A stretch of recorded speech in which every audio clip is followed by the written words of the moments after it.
नमस्कार साथियों, कितनी अजीब बात है ना। एक 19 साल की हिंदू राष्ट्रवादी बेटी जिसका नाम है शर्मिष्ठा पनौली, जो राष्ट्रभक्ति से ओत-प्रोत होकर पाकिस्तान और आतंकवादियों के खिलाफ बोलते हुए इस्लाम पर कुछ टिप्पणी कर जाती है तो उसे जेल में ठूंस दिया जाता है और हिंदू समाज अपनी चार दीवारी में चुपचाप बैठा रहता है।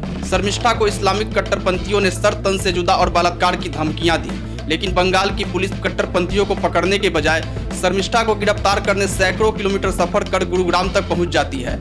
क्या यही है हमारे देश का सेकुलरिज्म?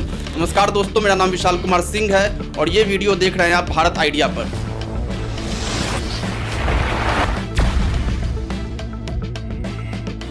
अब आपके मन में सवाल गोते लगा रहा होगा कि आखिर शर्मिष्ठा की गिरफ्तारी क्यों हुई, शर्मिष्ठा का अपराध क्या था। तो आपको बता दें कि 14 मई को पहलगाम में एक भयानक आतंकी हमला हुआ था जिसमें 27 हिंदुओं की बेरहमी से हत्या कर दी गई थी। इस्लामिक आतंकियों ने एक एक कर पीड़ितों की धार्मिक पहचान पूछी और फिर उनका कत्ल कर दिया। पाकिस्तान के कुछ मुस्लिम सोशल मीडिया हैंडल्स ने इस नरसंहार को छिपाने की कोशिश की थी। इस पर शर्मिष्ठा पनौली ने गुस्से में आकर एक वीडियो बनाया, पाकिस्तान को आईना दिखाया और पूछा क्या भारतीय सेना को इन हमलों पर चुप रहना चाहिए, लेकिन उसकी राष्ट्रवादी भावना को इस्लाम पर हमला बता दिया गया। एक हिंदू लड़की जिसने आतंक के खिलाफ आवाज उठाई, उसे ही नफरत फैलाने वाली बता दिया गया। क्या यही है धर्मनिरपेक्ष भारत? बंगाल पुलिस का असली चेहरा। अब सुनिए असली खेल। शर्मिष्ठा के वीडियो बनाने के बाद कट्टरपंथी मुसलमानों ने उसे ऑनलाइन घेरना शुरू कर दिया।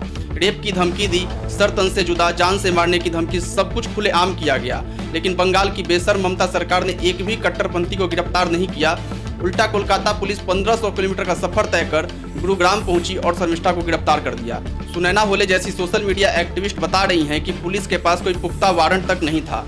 अब सवाल उठता है कि क्या आज भारत में किसी हिंदू को अपने धर्म और देश के लिए बोलने की आज़ादी तक नहीं रही? शर्मिष्ठा पनौली मामले में अलीपुर कोर्ट ने उन्हें जमानत देने से इनकार कर दिया है और उन्हें 14 दिन की न्यायिक हिरासत में भेज दिया गया है। अकेले पश्चिम बंगाल में शर्मिष्ठा के खिलाफ 5 FIR दर्ज की गई हैं, लेकिन इन सभी FIR को क्लब करने को लेकर अभी तक कोई स्पष्ट निर्णय नहीं आया है। जमानत के लिए अब शर्मिष्ठा के वकील कोलकाता हाईकोर्ट का रुख कर चुके हैं और पूरे राष्ट्रवादी वर्ग को अब बस यही उम्मीद है कि हाईकोर्ट से कोई सुखद और न्यायपूर्ण खबर जल्द आएगी। शर्मिष्ठा पनौली मामले पर नेता प्रतिपक्ष शुभेंदु अधिकारी ने ममता सरकार पर तीखा हमला बोला है और उन्होंने सवाल उठाते हुए कहा है कि मां काली का अपमान करने वाली महुआ मोइत्रा पर कोई कार्रवाई नहीं हुई, महादेव का अपमान करने वाली TMC नेता सयानी घोष पर भी सरकार ने कोई एक्शन नहीं लिया और मुस्लिम तुष्टीकरण का प्रतीक बने फिरहाद हाकिम पर भी कोई जवाबदेही तय नहीं हुई। लेकिन जब बात सनातन संस्कृति की आती है तो बंगाल सरकार तुरंत कार्रवाई में जुट जाती है।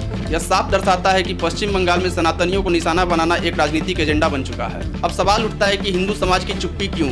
और अब सवाल हम सभी से है, हम हिंदू समाज इतने चुप क्यों हैं? अगर कोई इस्लाम पर एक भी शब्द कह दे, पूरा मुसलमान समुदाय एक साथ खड़ा हो जाता है। लेकिन जब हिंदुओं को मारा जाता है, हमारी बेटियों को जेल में डाला जाता है, तो हम सिर्फ व्हाट्सएप पर फॉरवर्ड तक सीमित रह जाते हैं। क्या शर्मिष्ठा अकेली लड़ेगी? क्या हम सिर्फ दिया जलाने और पोस्टर शेयर करने तक ही सीमित रहेंगे? शर्मिष्ठा को गिरफ्तार करके एक संदेश देने की कोशिश की जा रही है कि अब इस देश में इस्लाम की निंदा करने की सजा जेल या मौत होगी। अगर हम सब अभी चुप रहें तो कल हमारी बेटियों की बारी आएगी, जो कभी भी राष्ट्रवाद के बारे में कुछ भी बोलने से पहले 10 बार सोचेंगी, क्योंकि आज जो शर्मिष्ठा के साथ हो रहा है कल उनके साथ भी हो सकता है। प्रधानमंत्री मोदी जी, गृह मंत्री अमित शाह जी, आपसे ये देश सवाल पूछ रहा है, क्या राष्ट्रवादी बेटियों को जेल में डालना अब सरकार का काम है?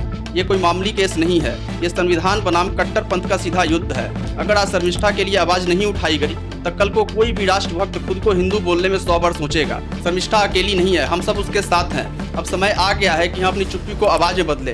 भारत सिर्फ संविधान से चलेगा, शरीयत से नहीं। हम लगातार देखते आ रहे हैं कि सोशल मीडिया के माध्यम से अगर कोई भी राष्ट्रवादी व्यक्ति इस्लाम पर थोड़ी सी टिप्पणी कर देता है तो सारे कट्टरपंथी एक साथ आकर के उसको मारने की धमकी देते हैं, सर तन से जुदा की धमकी देते हैं। लेकिन विपक्ष सरकार कोई भी उन पर कार्रवाई नहीं करती है, उल्टा राष्ट्रवादियों को जेल में डाल दिया जाता है। और जहां तक भाजपा की बात रही, भाजपा भी उन लोगों का साथ नहीं देती है। तो दोस्तों, मैं उम्मीद करता हूं कि आप खड़े होंगे, शर्मिष्ठा के लिए आवाज उठाएंगे। तो दोस्तों, ये वीडियो आप भारत आइडिया पर देख रहे थे।